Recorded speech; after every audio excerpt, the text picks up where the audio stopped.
Hi, this is Susanna Magenheimer, also known as Random Artist 222 on Instagram. Today I'm doing the second in a series of 3 projects for That's Crafty using ATC coins. And right now I'm showing you some of the products she sent me, some matte paints. They're very beautiful in lime and ocean. I'm going to show you a couple of chipboard fairies that Laura also sells that I was playing around with, the green and the blues in here. You can see the little designs that I have in the wings. I'm going to bring it up closer so you can see. What I did is, while the paint was well, that's my hand, but that's what I wanted you to see. While the paint was slightly wet, almost dry, I used a clear stamp. And what I did was used, not the clock stamp, obviously. I used a set 4 flower stamp. And while it was still lightly wet, I applied a clean, clear stamp to the chipboard and pulled the paint off. So I created a reverse effect. And that's how I got that design. So these are the 3 colors that Laura sent me swatched out: the antique silver, the lime, and the ocean. You can see it's a beautiful matte finish, but if you look where I'm pointing, that's a very thin transparent layer, which I kind of like because on the first layer I can get a watercolor effect, and then when I apply the second layer I get that matte opaque effect. So it's like a 2-for-1, and I'm really cool with that. You can see it in the blue here as well. So very happy with that.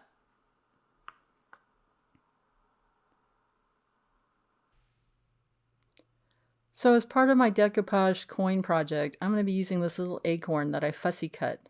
And that's where you basically go around the edges of an item that you want to use in a collage and cut out very close to the edges. And in order to give those kind of items more dimension, it's really good to go around them with a similar color ink as the object. And in this case, I'm using an archival sepia around the borders to create that dimension. And I'm using a sponge dauber. I find that it gives me a lot of control, especially in these tight little spots where I just really want it on the edge to create that shadowing effect. So now that I prepped the acorn, let me show you what the project is that I'm going to be presenting, and it's called the Decoupage ATC coin. The background actually started white and through the decoupage process turned into this wonderful aged look. So That's Crafty Services Hummingbirds and Fairies is the next set that I'm going to be using. It's a gorgeous set. It contains a bunch of hummingbirds and fairies in different sizes and shapes. She also sent me an assortment of the new That's Crafty Dinky Stencils in basket weave, a beautiful floral, and that's a That's Crafty Dinky fern. I'm going to be using TC122 to create the background stenciling in this coin. So I've already glued on the tissue paper because I showed you that earlier in video 1. What I want to do is like a mini 101 how to use napkins class here. Basically, I love tissue napkins because they adhere very nicely to the backgrounds. They go in seamlessly. They have beautiful patterns. And one thing you want to make sure of is that you keep the label of the package of the napkins you bought, because some are 1-ply, 2-ply, and that extra ply needs to go away because it will make the image opaque versus translucent, and that's the goal here. So there are many philosophies on how to apply tissue paper. One is applying water in a circular pattern around what you want. Another is gluing it onto the coin like I showed in video 1 and applying it, wait till it dries, and then trim it. The other one that I like to do too is what I call my pull and pinch technique. I pinch and I pull exactly where I want the cut to be. And I want it feathered versus straight edge or using scissors, because scissors leave a straight edge and that will show dramatically on a background. I don't know why, but it does. So avoid a straight edge on any kind of collage work that you're trying to do with a background tissue. So now that the glue is dry, I'm going to apply that stencil to the coin, but I'm not going to bore you with gluing the napkin on because you've seen that in the prior video. One thing I want to do before I start stenciling is I found this beautiful washi on Etsy. It's musical notes. It's gorgeous. And it's got that vintage look that I love. So I'm going to apply a few random pieces. And I like the rule of 3. It does give a nice balance to artwork when you apply critical elements in the number 3 or 5. Odds, I guess is what I'm saying. I'm trimming off the excess, as you can see.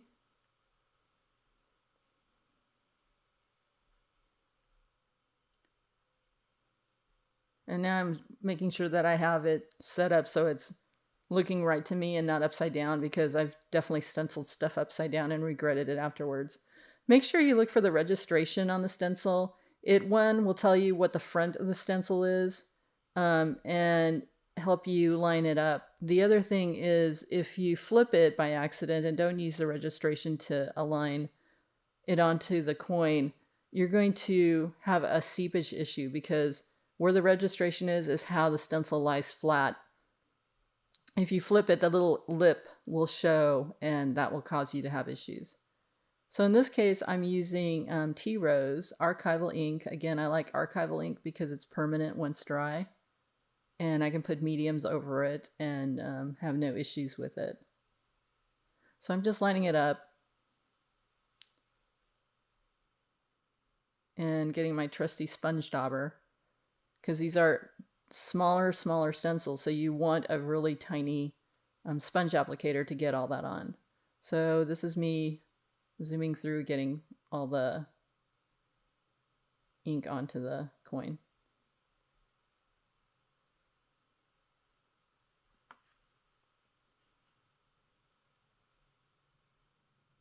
Ta-da! Because of the camera overhead, these little shadow lines that I'm pointing to in the coin, you can apply with either ink, a fine ink pen, or charcoal. I'm going to try to demo it here. It's really hard because I have to hold my head back because of the camera angle. But this type of fine line work I like to do off camera. I have a minor handshake in my left hand due to a past health issue. And when I work off camera to do detailed work, I do an art hack, which is putting a pillow under my left elbow, which allows me to have more stability and allows me to do those lines perfectly. It's a way of creating, and so please remember, never let anything hold you back from creating art. And here's the completed piece after I applied all the shadow lines nice and straight.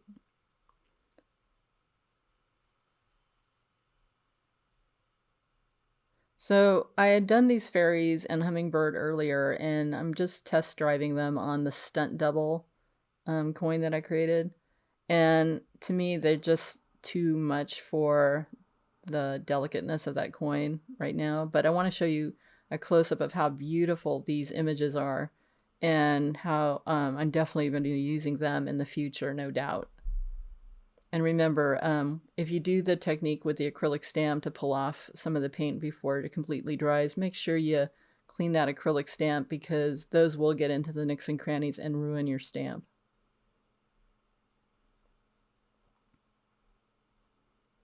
So I'm going to decoupage this coin.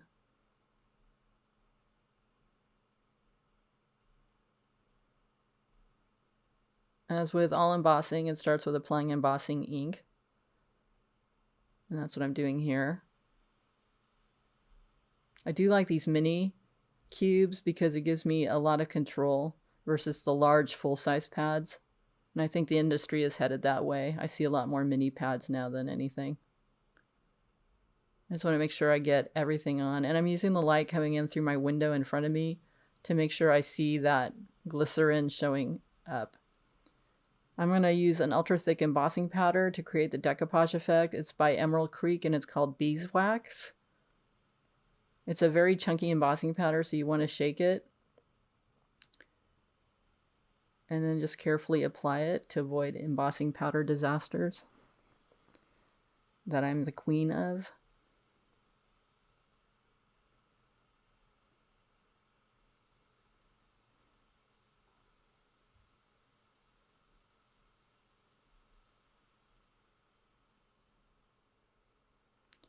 You really don't want to tap off a lot of this because it is an ultra thick embossing powder. Those large chunks have to be there because they help create the effect that you want. But always make sure you take your embossing powders and return them to the jars and move the jar away, far away. And I don't know, sometimes I think I have a craft ghost in my craft room because sometimes things fly around. I like to heat emboss ultra thick embossing powder from the underneath side. It starts to warm up the substrate that I'm using.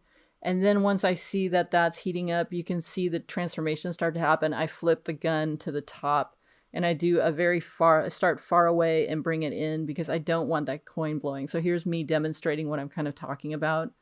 The gun is on, so you can see how hot that puppy gets. So you don't want to get fingers in anywhere near that. I should be using tweezers, but I've been doing this a long time.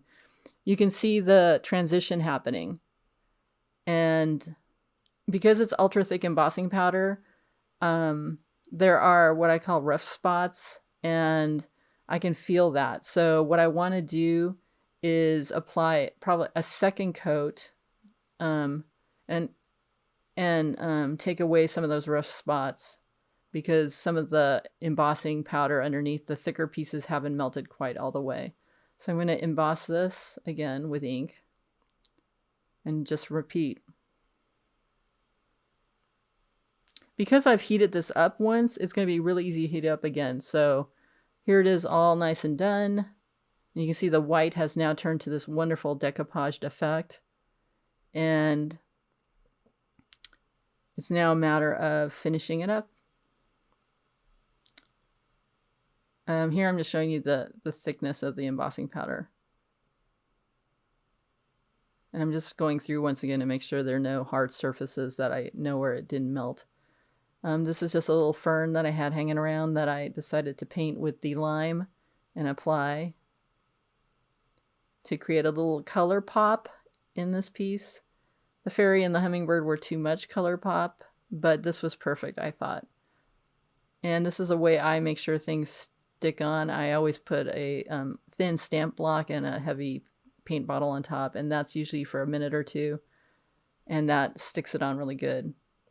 I'm also adding liquid pearl drops using a toothpick. I'm just picking up some of the liquid pearl and applying it very carefully so that I can create the fern seeds.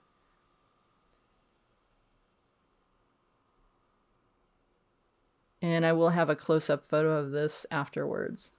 So I hope this inspired you to create your own ATC coins. And please remember to subscribe and like.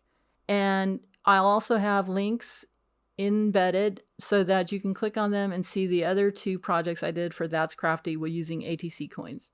Thank you. So I decided to include a little bonus coin action here. And this is basically me taking some of her That's Crafty surfaces, cogs, and wheels, and gluing them onto a piece of chipboard. And then here I'm showing how you can stamp with them. The left was a second impression, where the right one is more of a first impression using this. And one of the things I learned using this coin chipboard stamp I made was you need to seal the surface so that you can get a good impression. Otherwise, the chipboard will kind of absorb the color. So the bonus technique is basically taking this antique silver that Laura sent me, and I'm basically going to cover the whole thing up with it. And as you can see, that silver is really pretty on its own, but I want to show you how you can create your own antique vintaged items. And so, like I said, I'm covering this whole puppy up with the antique silver. You want to make sure you get into every nook and cranny, because the next part is a scary part for most people. So you can see that nice gray tin kind of effect it has already on it. But the next part is the thing that scares a lot of people, because in order to get some of this aged effect, you're going to have to cover the entire piece once it's dry. So make sure that first coating is nice and dry. You're going to cover that whole piece with black paint. I like using Golden Fluid's Bone Black acrylic paint. It's fluid. It's not going to dry really fast, and it gets my coverage in there very quickly. So I'm going to brush that in there and turn that whole thing black. And again, you want to get in the nooks and crannies because that's where you create the aged effects. So you want to make sure you have a baby wipe handy. Actually, you want to make sure you have several baby wipes handy to start wiping back the paint. You have a few minutes to do this, so don't feel you have to rush in there and get in there right away. But I just, smoosh tap it back until I get what I want to see as my aged effect. So that's what you're seeing me do here. I'm just wiping back that black paint so that I'm making sure that really the nooks and crannies and the base of the coin have the black left behind to create the aged effect. And I will have a close-up of this at the end of this little session.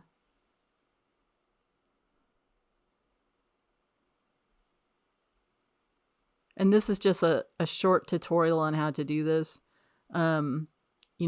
Personally, I'd probably wipe it back even further. I'm going into some of the nooks and crannies because they're pooling too much black.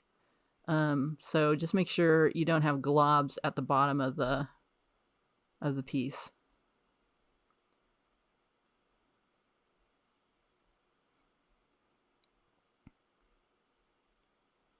And here's a little close-up. So thanks, and that was a little shortcut tutorial on how to age a project with chipboard.